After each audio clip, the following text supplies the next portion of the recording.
Welcome everyone to Nova TV. Nova TV is an initiative by the Nova Committee at the Trinidad and Tobago Chamber of Industry and Commerce. This year, 2024, we are hosting monthly episodes really geared towards equipping all of the micro, small, and medium enterprises to grow their businesses, to become more stable and more resilient as we press further and further into the future. It really is an exciting time for businesses today. And of course, as a Nova committee at the chamber here, we continue to invest a lot of time to make sure we strengthen our audience as best as we could. Before we get further into today's episode, I have a special announcement. We will be having Digimark again. Those of you who have been following Nova for some years, some of you would have attended Digimark in 2022.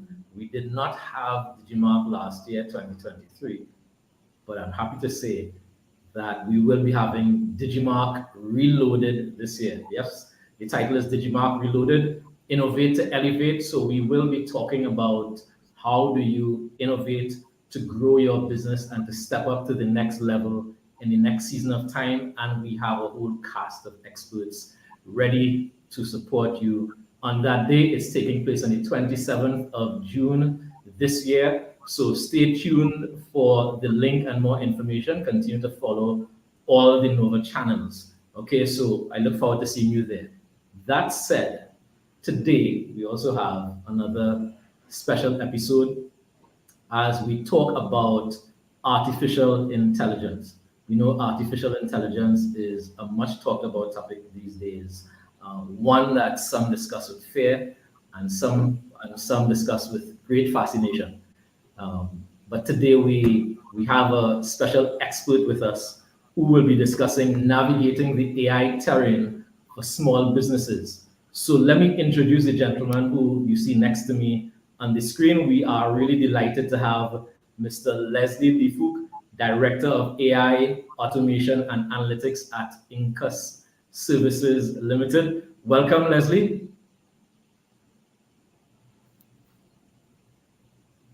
I think Leslie might have a bit of a delay on his side. Hey, Lorenzo, great to meet you. How are you doing?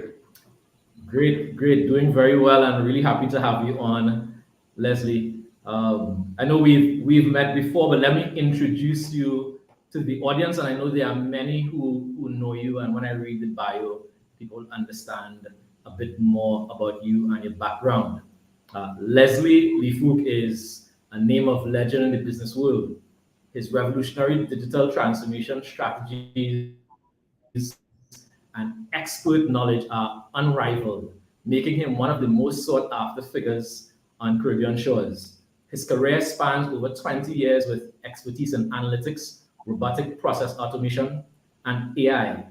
Typically serving enterprise and government customers, he aspires to create a globally competitive region using data which positively impacts every Caribbean life.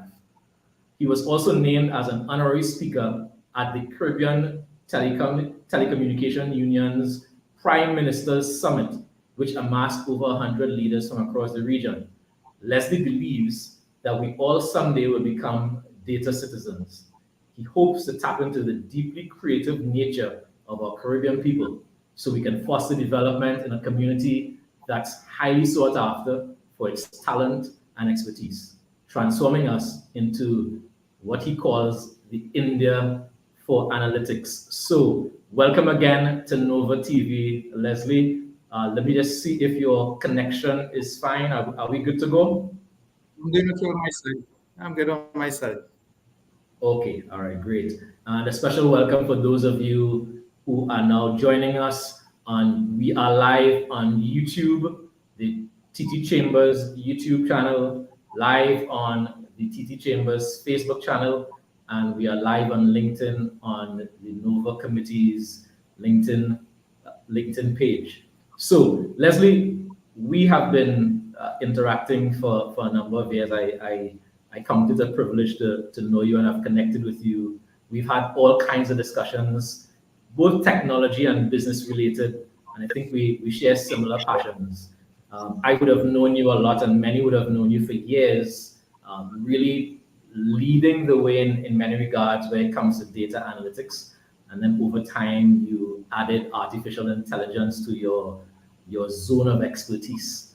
So how did you get into AI? And tell us a little summary of what you are doing in AI and perhaps what INCUS Services is doing in AI today. Yeah. So Lorenzo, appreciate the introduction and the invitation to be here with you guys today. We do know each other for years and a lot of similarities, but we've never really formally done anything in your chamber capacity. So appreciate the invitation. How did I get into AI? I wouldn't say accidentally, but I'm not a typical person that you think about to talk about when it comes to AI. So I came from a small business. Now, for most organizations out there, they believe AI is just like this big, heavy, expensive technology that is just generally not accessible to small businesses. Now, I was fortunate to develop an analytics practice by about 2018, and I took my small business from one that just served small to medium-sized companies in Trinidad to one that served enterprise organizations across the region. And when I look at other small businesses today, like, wouldn't you agree? Most people are trying to expand marketing. Right? That's core to what we do as entrepreneurs, right? So I love being at events like this where it's lots of entrepreneurs because those are the folks that they're not pigeonholed by anything. They're always taking action. They were trying to grow market. You know what I mean? So when I figured out that AI was coming, and this is about 2018, my big problem is that I couldn't code, I couldn't program, and I really sucked at math. So I thought I had a preconception at that time that AI was just, you had to be a data scientist to use AI, but that's actually not the case. So at that same time, I discovered a company that was already automating data scientists. It was wild. So I did some training by the company, and when I went up there, at the end of about a week's worth of training, I don't know why I took a week, but in 2 seconds I got it. So they told me go to this website called Kaggle, right? And it's really where the best data scientists in the world hang out. So like Netflix will post $1 million for data scientists. Sorry, Leslie, what's that website you mentioned? Kaggle, Kaggle. So it's this data science website, right? But basically, Kaggle, but businesses will post data sets there and they will offer bounties. So like Netflix posts a data set, they said, for the data scientist that gives us the best working model, I'll give you $1 million. Best data scientist. So what I figured out in this, in this training is that they sent me the Kaggle, they said, download the data set, put it into the platform, and then hit this big start button and come back 30 minutes later. So I came back, it was done. All I did was hit the big start button and I put it back into Kaggle. And on that day, I was the 43rd best data scientist in the world. And that I completely transformed the way that I thought about AI, because in 2018, AI was the sexiest job in the world, but it was already being automated. And wouldn't you agree? Like that's a big worry for most employees today. So like that conversation, I've been having it for a long time. We kind of figured that out. But what I did ultimately is, I came back and I started to train data scientists across the region. And 2018 came. And we all know what happened 2019 came, and we all know what happened in 2019. Just coming to the end there is that the whole world went into lockdown. So at the time, I saw a massive dip in performance on my team, and I had 3 choices pretty much. So one is, and I thought about this, and I know there's some folks at small businesses that also thought about it. I thought about firing everybody. I thought about starting afresh on my team. That was option 1. Option 2 was, I could kind of like beat people into submission. So I found myself on these Zoom calls regularly, and I would be like raising my voice. Nothing will get done. We get back the next day, nothing being done. And then my third option was to really find better ways for people to work, and that's what we did.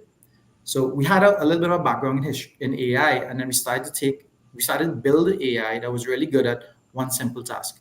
And I started to give it to my team members, and immediately stuff that they were doing that took a large amount of time, they were doing it in a fraction of the time and doing it consistently. So they're now able to focus on more strategic things. So when we started to see what the results were, we went wild. We went out and we bought every single AI platform out there.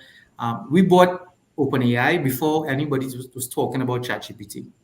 In fact, in like April of 2021, I don't know if anybody's ever thought about writing a book before. It's very daunting. I wrote 3 books in 1 month in April of 2021. So a long time before ChatGPT was launched. So we were using AI heavily, and we started to expand AI into every part of our operations. And when I stop today and I look at where we are, it's crazy what we did, but we sort of accidentally got there just by putting one foot in front of the other. And it's this, is that we've been able to, and if you think about what a typical knowledge worker does,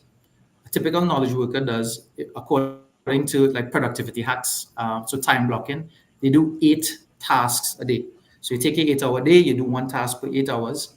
By the end of the year, you've done 9,600 tasks. Like, how is that relevant to you guys? Is that we've been able to automate 10,000 tasks, give or take, every single day. So I've added, as a small business, 365 people to my team without $1 on payroll. And we've been able to do it with AI. And that ultimately is how we're competing with the big boys. That's a massive productivity increase right there, Leslie. Huge. And I like the phrase you use in terms of finding better ways for people to work. Could you share a bit about some of the areas where you use AI across the company? So that's HR and accounting and all of the operations. So today, I mean, we started off with the simple ones. So we started off with customer service. And if you're starting on the journey now, this is what I recommend. So customer service is one of the first areas to look at, right? One of the things that we first deployed was a chatbot. And I'll tell you guys, chatbots are not chatbots, right? So a lot of people dabbled with chatbots years ago, but what chatbots are capable of doing, it's very, very different from what it was before. If you get this one thing, that chatbots are just a channel. And if you're able to use a channel, right, use them as a channel and then integrate multiple AIs into them, then they could produce, they can now do these processes. And ultimately, the bottom line in all of this AI stuff, and nobody seems to be talking about it, is really it's about process. And that is how we've been able to get up to that an 18x our workforce. Yeah, process really is a big deal. Getting your people right, your process right, your systems right, and of course leveraging the technology to help with those 3 as well really helps to boost your productivity, and ultimately, if done well, will help to boost your profitability as well. So it sounds like you have found a lot of success on the inside of your business and just running your business using artificial intelligence. And so is it fair to say that AI then, based on what you've described, is practical, useful for micro, small, and medium enterprises in the Caribbean? 100%. It used to be where it was only affordable for large enterprises. But if you look at where we are today, it's not the big fish that eat the small fish. It's the fast fish that eat the slow fish. And I mean, the one thing that holds true with small businesses is that they're agile. They don't take long to make decisions, generally speaking, or relatively speaking, to larger corporations. So I've seen where, like, I go up against multinationals, and I would have, like, I don't know what it takes to do a proposal today for some of you guys here, but we do proposals in 5 minutes. So I'm able to knock out like dozens of proposals every single day. So we now subscribe to all of the government tendering websites, for example. And that's just a simple thing. Instead of spending weeks on a tender, we now able to put them out in minutes. So it's really across any knowledge area in your business that you can transform with AI. And the barriers are much, much lower now, so small businesses could do it. Yeah, that I think casts a real light of hope on for small businesses, and also, of course, on the opportunity that lies within AI and artificial intelligence within small businesses. I think it'll be a good thing to almost start zeroing in now, Leslie, on what's a good starting point, because there's so much information out there.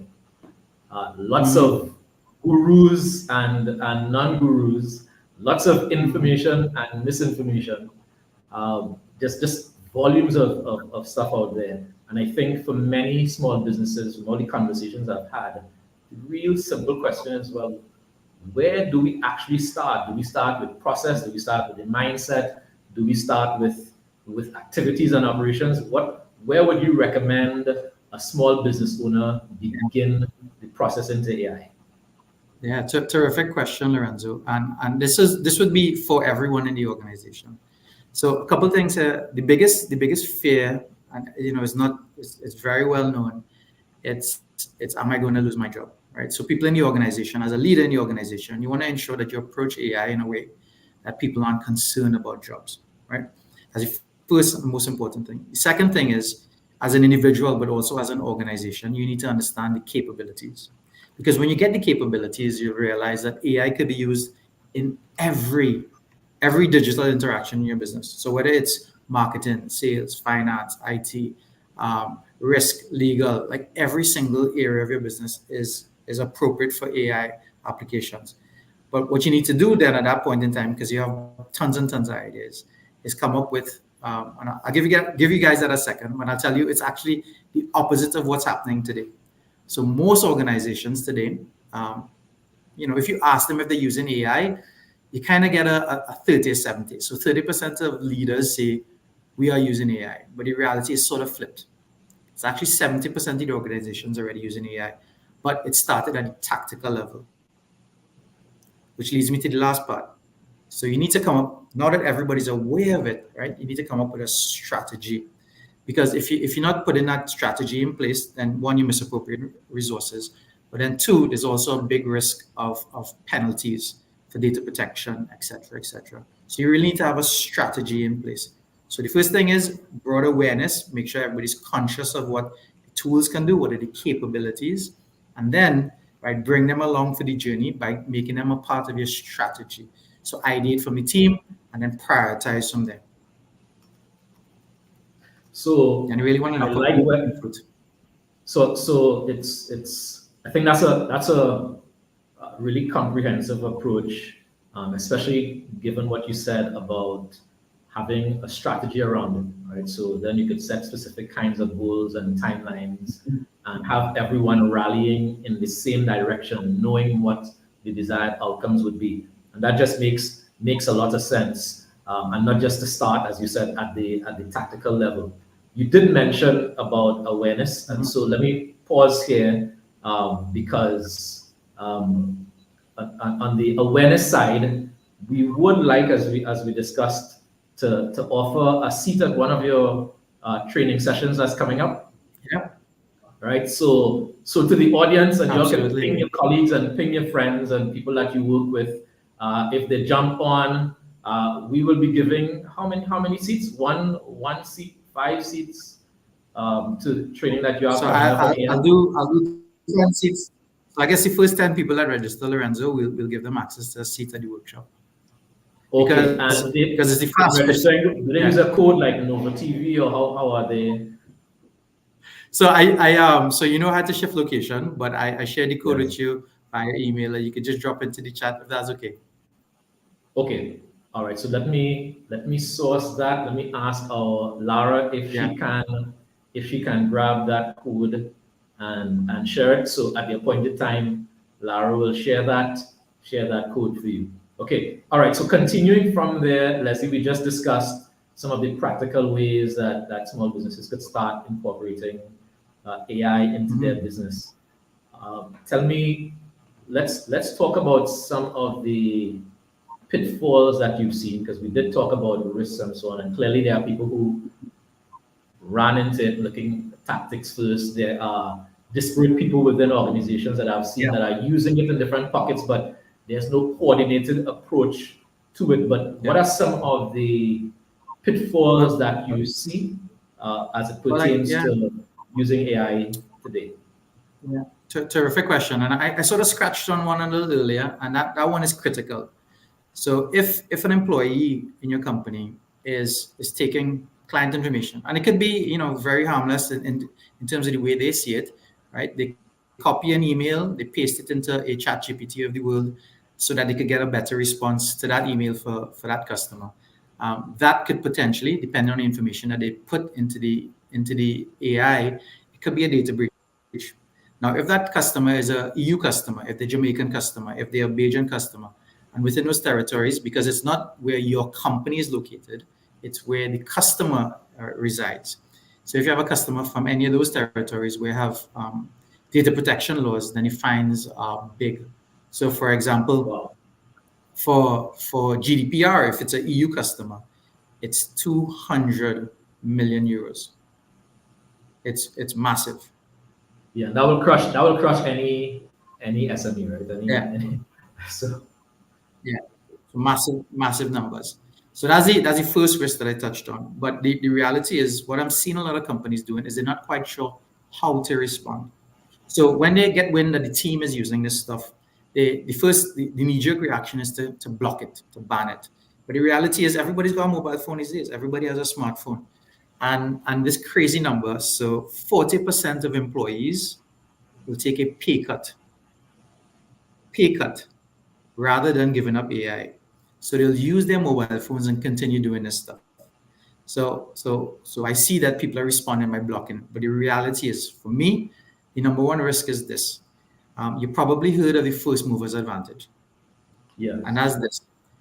And it's that first movers will take 90% of the market. And everybody else has to share the remaining part of the market. So what I'm seeing right now is a massive gold rush to AI. People are trying to integrate AI into their products, services, not only into their operations, but by doing that, they're taking a bigger and bigger chunk of the market. And that's what we've been able to do in our own organization. We're light years ahead of everybody else because we've integrated AI across all areas of my operations. So you are saying there are people who are willing to take a pay cut, meaning they so value how AI is simplifying their work and increasing their capacity, that they prefer those odds. That is fascinating. That is fascinating. 100%. I mean, you walk into any room, Lorenzo, and you ask, how many people will take a pay cut? Nobody wants to take a pay cut. But AI buys you back the most valuable resource that we all have, and that's time. Yes, agreed. So you mentioned that privacy issue and how you manage in terms of breaching your own customers' privacy by putting their data out there and being impacted by GDPR and other laws.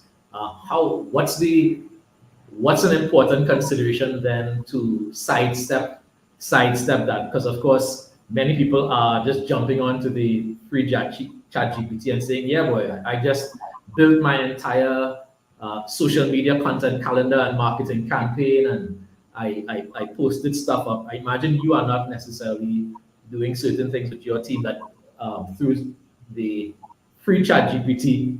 What are the avenues that small businesses could use for containing their information from being used by those larger models that would consume it and train their models? No, 100%. So what I will tell you, Lorenzo, is that we only have 5 minutes left, and if I went to that, I know we'll cross over. So for the folks that register for the workshop, we're going to go into all the mitigation strategies for all of the risks. I just kind of gave you 2 risks for now, but we'll dive deep into all of those strategies in a bit. In the workshop, that is. Yeah, great. So where do we go from here? So we discussed some of the risks and some of the pitfalls. Let me ask for the audience for any questions. I don't know if we've been getting any questions so far for you, but at this point, I'd like to invite questions from the audience as we have a few minutes remaining. What is that burning question that you have for your business? Sure. I do see a comment here from Colleen Rappi Ransom. Colleen, I hope I'm pronouncing your name correctly. She's saying she'd love to register. Okay, great. Colleen, do you have any immediate questions apart from wanting to register? Because clearly you want to be further equipped and so on. So do you have any questions for us and anyone else that's on?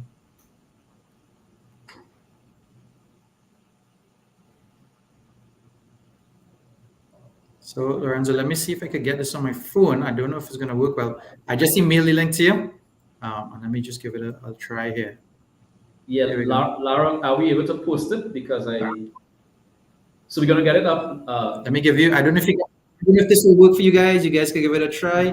No, we can post it into the, we'll put it in the interface. The link has been shared. All right, beautiful. You got it. All right, wonderful. Thanks, guys. Laura, can you push the image up? All right, cool. So we have the link. And there's a QR code. If we could actually just share the QR code, upload the QR code, so that way it can be scanned. Wonderful.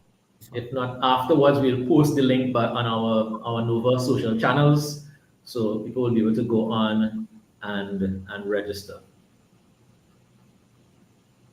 Okay, great. Yeah. But for me, Lorenzo, like it's. Sorry, go ahead. Go ahead. You go ahead. It's a very exciting time to be in. I've looked at pretty much every industry out there, and if you look at like compound annual growth rates for every single industry, even the fastest growing industries are like 10%. AI is growing 37%, and it is the biggest opportunity that we will see in our lifetime. And it's strange that nobody's really talking about it. It first starts off with integrating into your operations, but then how do you, as a service provider, as a product provider, integrate that stuff into your business? And if you do that, then you will run circles around your competitors. You'll be able to scale operations in a way that's unimaginable. Yeah, and I think that is a big capability difference between those who have been experimenting early and starting to test things. What are your perspectives on the need for experimentation when it comes to AI, Leslie, and building that internal capability within an organization? Yeah, no, so we should all have that internal capability. The reality is the entire team won't develop it. So where we were is we've now every single week there are hundreds of tools being deployed. So if people love testing these tools and stuff, but the reality is what I use today is going to be a better version of it by somebody else tomorrow, right?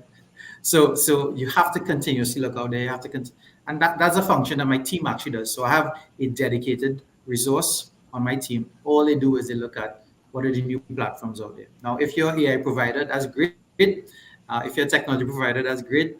If you want to stay true to your core business, then that will pose some challenges.